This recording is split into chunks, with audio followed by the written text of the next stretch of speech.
chamado Grupo Mineiro de Santa Comba agrupa un conxunto de 7 concesións mineiras outorgadas entre 1942 e 1947.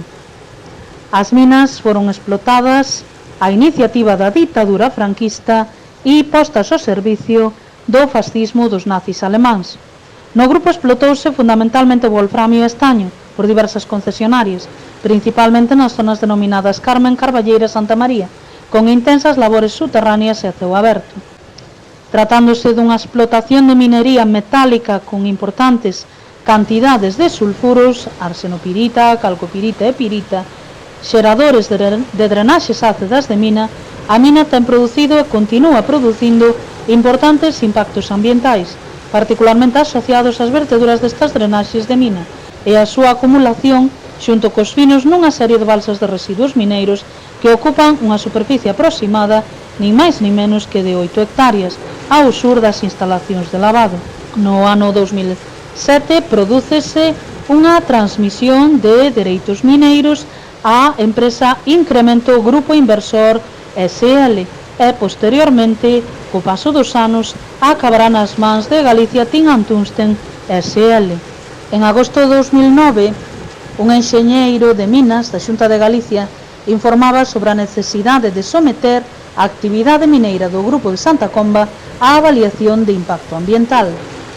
A pesar deste informe, os proxectos de explotación e plan de restauración do Grupo Mineiro Santa Comba nunca foron sometidos á avaliación de impacto ambiental, de modo que a empresa concesionaria non dispón de autorización ambiental para realizar a actividade, e moito menos dispón de autorización para o baleiramento das plantas inundadas e vertido sin tratamento desas augas ao dominio público hidráulico.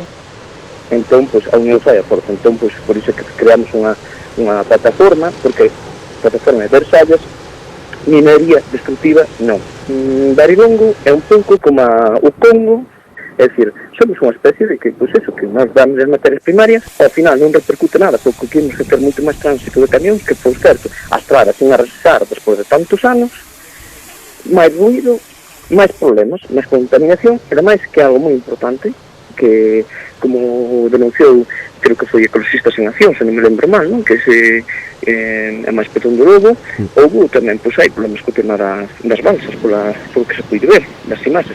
A auga, é dicir, todo o que sai de aí, vai á terra, filtrase na terra, vai ao río, e do río vai á fonte, e da fonte ven a nosa villa. Significa que temos unha contaminación no corpo, e automáticamente eso co tempo vai se acumulando, e dende que entra no corpo xa non sai.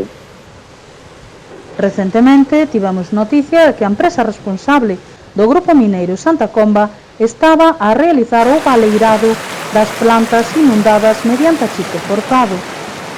Estas augas residuais industriais de mina circulan por diferentes canalizacións a balsas ata verterse ao rego da Braña Ancha cara ao sur do punto de bombeo.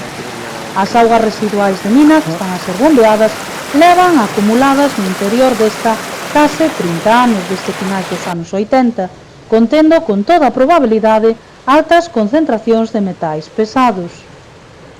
As evidencias visuais da contaminación por metais pesados son claramente perceptibles no transcurso dos 6 km do rego da Braña Ancha, desde as instalacións mineiras ata a súa confluencia co río Xallas.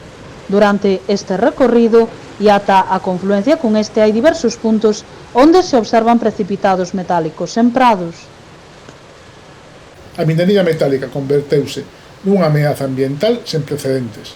As novas tecnoloxías multiplicaron a demanda de minerais e terras raras, causando un desaforado auxe do extractivismo mineiro. Se a minería tradicional xa estivo detrás de moitos desastres ecolóxicos, agora os riscos son moito maiores polo novo modus operandi deste sector. As empresas matriz crean microempresas pantalla descapitalizadas, a través das cales acceden ás concesións de prospección e posterior explotación, para o cal solicitan subvencións e créditos sobre producións futuras.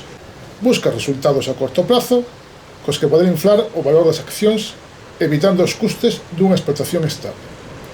O desastre só é cuestión de tempo, e cando este chega, e con elas as sancións e as indemnizacións, quebran a empresa eludindo así a xustiza. Eu hasta o que Mira, sei eu creo que é que hasta a casa das oficinas onde están, creo que era... creo que era esa é a nosa. división. Sí, andará por Pero aí. que era do Sí. monte comunal ou que? Era monte de veciños, monte de veciñal. Monte veciñal. Todo, onde está eso. E esa Son onde parte- están todas as de Pozo. Sí, todo para lá é monte veciñal. Queda que da pista para lá, sigue E sendo do os pueblo. arosinadores tamén están en monte comunal, entón. Sí, sí, está en monte comunal. Sigue sendo do pueblo, da pista para lá. Pero esta parte toda de aquí, que é supostamente das minas, foi a que eles aí a base de contratos, de alquileres e tal, nos foron quitando. Alquileres que non aparece, claro. E onde está este, había unha cascada preciosa. Eu acordo-me de que era unha nena, tiña 13 anos, e de feito viñamos os animales ao monte, porque era un monte veciñal, mira o lago desde arriba. Esta era a cascada que había aí. Había un desnivel, non sei que altura se vou aí, sei onde estaba. Pero agora está todo tapado, non? E ao vir isto deixaron unha seta para unha cascada. Aí son os restos da antigua mina de Caurín.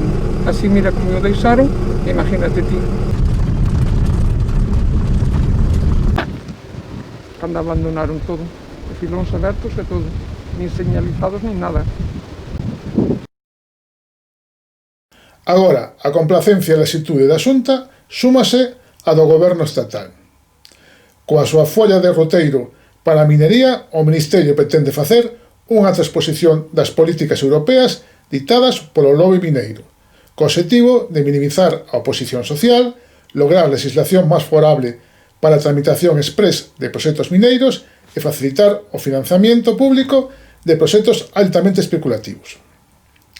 A única aposta realista é un cambio radical cara a minería urbana, cara a reciclaxe integral, máis tendo en conta que a día de hoxe a reciclaxe de minerais como litio, telurio ou terras raras está por baixo do 1%.